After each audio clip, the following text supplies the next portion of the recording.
Kung meron kayong gusto doon sa isang tao, halimbawa meron kayong gustong gawin si BP Sara, gaya ng ginawa nyo kay Pastor Kibuloy, may gusto kayong sumuko si Pastor Kibuloy, i-hostage. Di maganda. Di maganda. O ito, pag-usapan natin tong next. O ito, gagalitin ko muna kayo ng konti. Pero matatawa kayo dito. Biglang natakot. Biglang bumaba ang ihi ni Castro na bahagang buntot. Mamaya pakinggan ninyo, ha? Obserbahan nyo, tatawa kayo dito. So, kasalanan niya yan. Huwag niya kaming sisihin dahil ginusto niya yan na ang mga staff niya yung isa lang. Eh siya nga yung pinapasalang namin, ayaw niya mag-take oath. Ayan. Kita mo? Pareha sila ng style ni Martin. Kasalanan ni BP Sara, kaya napapasalang yung mga staff niya. Hindi po. Kung mali ang tanungan ninyo, kung mali yung nanghaharas kayo, kung mali yung pagko-contempt mo, hindi makokorek ng isang mali ang isa pang mali. Naiintindihan? So kahit sabihin natin, mali ang hindi pagpunta ni BP Sara, pero ako, tingin ko tama lang. Bakit mo haharapin itong mga ito na ang talagang tumitira naman sa kanya ay si Tamba? Antayin nyo muna si Tamba magtanong. Pangalawa, talaga naman political persecution. But anyway, pareha sila ng style. Napansin nyo ni Tamba? Di ba? Lumalabas sa bibig nila. Pansin nyo ito ha, kahapon, blinag ko, nadulas to si Franz Castro. Nadulas siya. Instead na Mr. Chair ang sasabihin niya, Mr. Speaker. Bakit? Kasi kung ano yung nasa puso mo, yun ang laman. Ayun ang lumalabas sa bibig mo. Alam mo nakikita ron, bakit siya nadulas? Kasi yung script nila galing kay Tamba. Iisa script nila. Iisang sinasabi nila. Iisang style. Alam mo yung pagpapakulong nito kay Atty. Lopez, parang wala nang kwenta eh. Pero ipinilit ipa-contempt. Bakit? Sa tingin ko lang nung napanood ko, bago pa lang magsimula, may plano na silang i-contempt yan. Para mapilitan si BP Sara umattend sa Monday. Napapagtagpi-tagpi ninyo? Anong sabi niya? Ikukulong siya. Iko-contempt siya until when? Until Monday. Bakit? Kasi yung Monday ang next hearing. Tumatagpi, di ba? Tumatagpi. So, ibig sabihin, tingnan natin sa Monday. Kung darating si BP Sara, lalaya ka. Exactly, ganun ang ginawa ni Torres kay OJC. Dahil hindi niya kaya si Pastor Kibuloy, hindi niya mahuli. Hinostage ang taga kay OJC. Ganito to, ganyan. Pinilit nila. Pilit na pilit. Mapanood nyo, pilit na pilit yung pagpapakontempt. Wala na sa At alam na alam, yung salitaan nila, yung pinapakontempt niya, nagsasalita pa si Atty. Lopez, sumasabat na humihingi na ng second motion. Si Chua. Halatang-halatang scripted. They really want, bago pa lang magsimula, in my opinion, iko-contempt na para lumutang sa Lunes si BP Sara. At doon mo malalaman iisa script. Bakit? Ano yung sinasabi ni Martin? Dapat lumabas ka BP Sara. Para hindi na yung staff mo ang tinatanong. Same thing. Yan din ang sinasabi ni Castro. Dapat lumabas ka BP Sara para hindi yung staff mong Yan talaga ang gusto nila. Palabasin si BP Sara. Pero mamaya, again, pag pakinggan nyo, bandang huli uurong ito. Bigla siya matatakot. Pero nakikita nyo na? Nagtagpi-tagpi pati yung pagkakadulas niya. Ang mastermind, di umano. Pag tiningnan mo lahat ito, lumalabas na parang ito, si Martin. Alam natin lahat yan. Siguro walang nanonood dito na hindi iisipin si Martin ang mastermind. Pero ngayon, hindi lang opinion. Lumalabas, tumatagpi na, kumokonek na. Kahit si BP Sara, sinabi niya na si Martin talagang mastermind. Pero ngayon, napapagdugtong na natin. Lumalabas yung ebidensya. Lumalabas sa bibig nila. Pare-parehas ang script kung ano sinabi ni Martin. Yun din ang sinasabi nitong mga ito. Para kayong mga asong ulul. So, wag siyang hipokrita. Ay, speaking of hipokrita, ikaw pa talaga may Hello? Ikaw ang convicted eh. Ikaw pa may gana magsalita ng hipokrita. Excuse me po. Hindi, ako tanong lang naman to, sinusuportahan nyo ba ang mga NPA? Hindi, tanong lang hindi kita pinagbibintangan. Sinusuportahan nyo ba ang NPA? Kung hindi, bakit hindi ninyo sabihin na masama ang ginagawang pagpatay ng mga NPA? Now tell me, sinong hipokrita? Sino kumakanlong sa NPA? Hindi kita pinagbibintangan, pero ba't hindi nyo madiin ang NPA? Sino hipokrita ngayon? Kaya nagtatanong lang tayo. Kasi ang lakas ng loob na ito magsalita ng hipokrita. I mean, of all people, ikaw pa magsasalita ng hipokrita? Excuse me. Ang tindi mo, Teng. Hapon kasi ako yung last interpellator. Pero nakita ko kasi no, for the whole proceedings, mula nung nandoon ako, nakita ko yung talagang pagtatangka talaga ni COS, Attorney Lopez, na magsinungaling. Yung style siya daw mag-last na mag-ano. Parang si Paduano, no? Siguro, kaya hindi nagsalita si Paduano, panghuli si Paduano pagka talagang may go signal na i-contempt si PRRD. Siguro, hindi binigyan, ng go signal na, wag nyo i-contempt. Ano, hindi. Wag nyo i-contempt. Hindi na, kasi hindi nagtanong si Paduano, di ba, nung si PRRD ang iniimbestigahan. Nakakapagtaka lang. Ang ingay-ingaw, sigaw ng sigaw. Natakot magtanong. Baka magtatanong lang yon pag ang script nila i-go na ipapakontempt si PRRD. Pero nararamdaman nila, mag-aalsa ang taong bayan, wag i-contempt. Ito, tinuluyan. No, and not until na ipinakita ni DS yung mga sulat niya no dun sa COA. Kaya talagang meron talaga siyang hibo ng pagsisinungaling.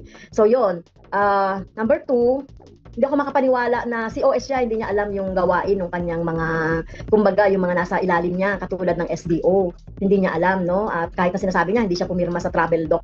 Ang hina talaga ng utak nito, nakakasar. Confidential nga eh. Document, dahil siya naman talaga yung boss, no? As si OS, siya dapat ang nakakaalam, alam niya dapat yon. Pangatlo, ayun nga yung sulat niya na nabanggit pa ako doon na sinasabi niyang parang just for the sake of exposition daw ay ginawa ko yung sa confidential funds. Kaya hindi ba totoo? Hindi ba bakit hindi niyo dalhin sa tamang forum, sa tamang ahensya ng gobyerno kung saan dapat iimbestigahan? Paimbestigahan niyo sa ombudsman. Kung doon nararapat, paimbestigahan niyo sa korte. Bakit kayo nang kayo? Ang gusto mo kasi, ito si Castro diktador. Alam mo yung parang hindi sila sanay sa demokrasya. Ayaw mo ba ng demokrasya? Karapatan ng isang tao sumagot. Gusto mo oo ng oo sa'yo. Ano ka, hari? Ano ba tingin mo sa sarili mo, Castro Diyos? Natural sasagot yun. Kung yun ang nasa isip niya may importante namang sumagot din siya doon sa kanya. Yan ang ano niya, yun ang ano niya yun ang side niya. Pambihira ka. Mukhang mali siya talaga doon, mali sila doon. Kaya nga naglinaw ako doon. So, ang contempt, ang basis ng contempt ko ay yun na nga no, yung section 11, letter F, yung interference no mula noong ni-raise natin yung issue ng confidential fund doon sa budget hearing. I don't believe that that's interference. That is due process. Pag may ginawa kayo, normal sasagot ang kabilang panig. That is not interference. Sumagot naman sa COA letter So, walang under the table na nangyari. 'Di ba? Official yung sagot. So ano 'yun? Demokrasya.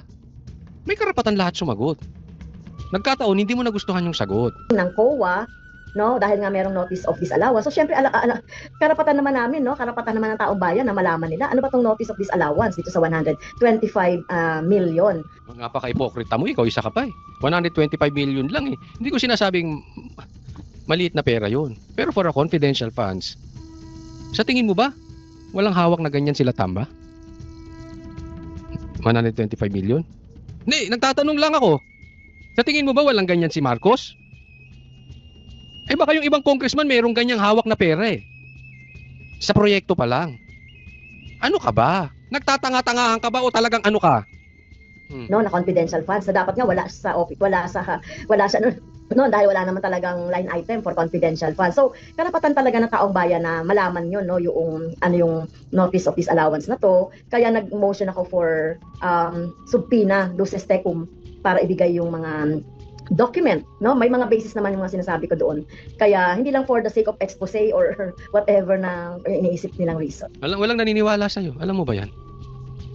Ha? Alam mo yung mga abogadong nakakausap ko marami akong nakakausap na abogado na hindi panatiko at hindi panatiko ni Marcos at hindi rin sila maka-Duterte. Yung mga abogadong nakakausap ko neutral, nasa gitna. Magtanong ka ng abogado. Sige, tanong nyo sa mga manunood ko. Tanungin ninyo ang mga abogadong kakilala nyo. Nasa gitna hindi maka-Duterte, hindi panatiko ng Marcos. Hindi dilawan. Yung talagang paiiralin ang batas. Sasabihin, mali yung ginagawa ninyong hearing. Mali. Totoo yun, mali. Walang naniniwala sa inyo na hindi nyo ginagamit yung hearing na yan. Pambihira naman, oh. Hindi mo ba napapansin, Castro, wala nang naniniwala sa inyo, kayo-kayo na lang? Yung mga panatiko nyo na lang, yung mga nakikinabang na lang, na mga vlogger sa inyo, kayo-kayo na lang. Nagtataka nga kami, bakit hindi nyo maidiin ng NPA? Pero dinidiin nyo si PRRD, dinidiin nyo si BP Sara. Ano ba naman? Hindi kita pinagbibintang ng NPA, ha? Oh, ang taong bayan ang bahala manghusga dyan. Pero nakakapagtaka, ba't hindi nyo madiin? Gaya ng pagdidiin nyo sa mga Duterte, gaya ng pagdidiin mo ngayon kay BP Sara. So, kasama po yung letter niya sa COA na parang pumipigil sa COA na ibigay yung results po ng report sa House. Kasi confidential nga. Yes, isa yun, no? Isa yun doon sa mga rason. Pero sabi ko nga, for the whole proceedings talaga, talagang halatang nagsisinungaling siya, nagtatago sila, nag-i-evade siya, no? Kaya, nag-culminate na yun dun. Kasi nga confidential, ano ka ba? Pero, sige, for discussion purposes, nadja-justify ba yun? Yung pag-i-evade niya? Sa mga tanong nyo? Para i-contempt siya? Ang linis mo, Castro. Napakalinis mo. Sa letter, na talagang sinasabi naman niya sa letter na hindi ba sabi niya wala siyang alam sa confidential fund. Pero sa letter, siya nga yung sumagot doon sa audit observation memo ng COA. At siya din yung nagsabi na huwag magbigay ng records or anumang report sa House of Representatives. So ibig sabihin parang sinasabi niya ba, baliwalain niyo na lang yung sinasabing ganyan, no, kasi hindi request yun Nabasa ko Hindi binabaliwala. Sinasabi lang yung side nila. Natural, sasagot sila. Ito na naman, papasok na naman siya dun sa should. Napaliwanag ko na yan kahapon, ipapaliwanag ko na naman ngayon. yung sulat, it is commanding. Nakalagay kasi doon should. Di ba? Should. Para inutusan mo ang COA. Ang should kasi, ibig sabihin, ulitin ko para dun sa mga hindi nakapanood, ito yung nararapat. Hindi dapat ibigay. Dahil confidential, nararapat. Ito yung nararapat. No?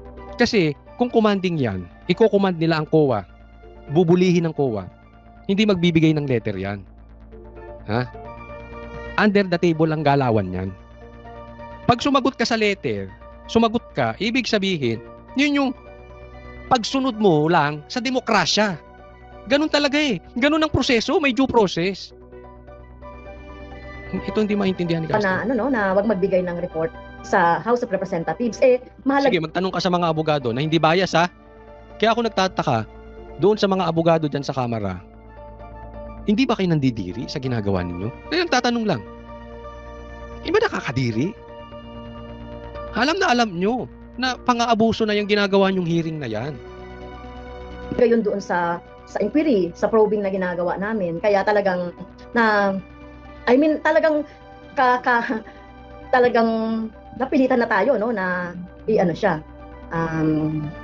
siya, no, yun. Ma'am, last na lang from my part. Antayin nyo to, ha? Meron pong statement si Vice President Sara Duterte, pero I think this was before pa na-cite in contempt si Attorney Zulaika. Basically, sinasabi niya po, yung mga kasama niya sa OVP, kung makikita niyo, kawawang-kawawa sila sa pag-persecute sa akin, sa paghabol sa akin, sa paninira ng aking pangalan, nadamay ang kanilang trabaho, pati ang kanilang pangalan, referring to the House hearing po. Well, that is hypocrite. Diba? Parang gusto naman niya talagang gano'n ang maging itsura, no, kanyang. Castro, huwag mong gagamitin yung salitang hipokrito. Wag. Please lang, gamitin mo na lahat ng salita, wag lang yung hypocrite. Hindi bagay sa'yo. Hindi bagay.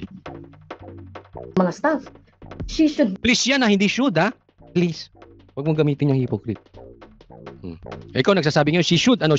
Be there. Siya nga yung dapat na sumagot doon Oh. Pero ayaw niyang mag-take oath. Ayaw niyang magsabi ng totoo. Diba? So, yung mga nag-take oath kasi doon, ina-expect talaga natin na magsabi ng totoo. Nakita nyo na? Yung sinasabi ni BP Sara na dadama yung mga nasa paligid sa kanya, yung staff niya. Sabi niya, she should be there. Nagagamit na siya ng should. Kaya pansinin nyo, yung gamit niya ng should ay dapat. Ang gamit ng should ng lawyer sa aking palagay, dahil yun nga ang pagsagot sa demokrasya, due process, nararapat. Ito dapat ginagawa natin. Pag confidential. Ito, yun ang gamit niya So akala niya, dahil yun ang pagkakaintindi niya, yun din ang pagkakagamit ng Attorney Lopez. Magkaiba po kayo ang utak. Una, abogado siya. Ikaw medyo mahina ito Pero for discussion purposes, pagpalagay na lang nating mali na hindi umatin si BP Sara. Hindi nyo dapat idama yung mga tao nasa paligid. nadadama yung trabaho nila eh. 'Di ba? Yan yung sinasabi natin, hindi pwedeng itama ng mali ang isa pang mali.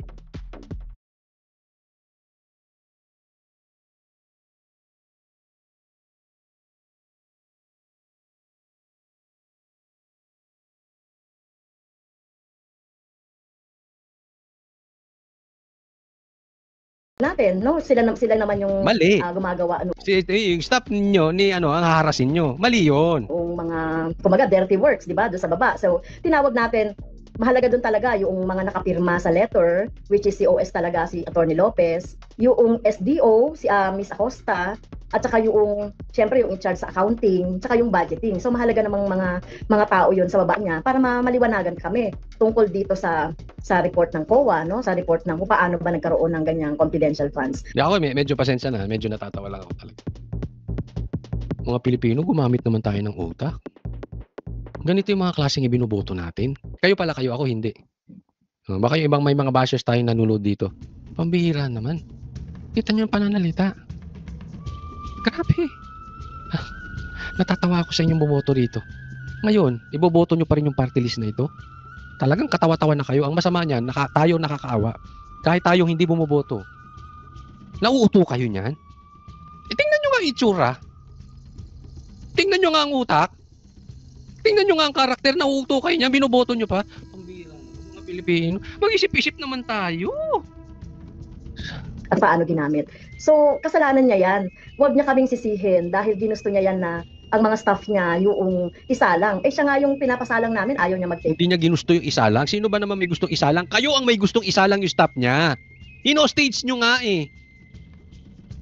Dahil hindi nyo mapasalang si Sara, BP Sara. Hindi siya may gusto, kayo. Alam niyang mali eh, bakit niya pagagawa?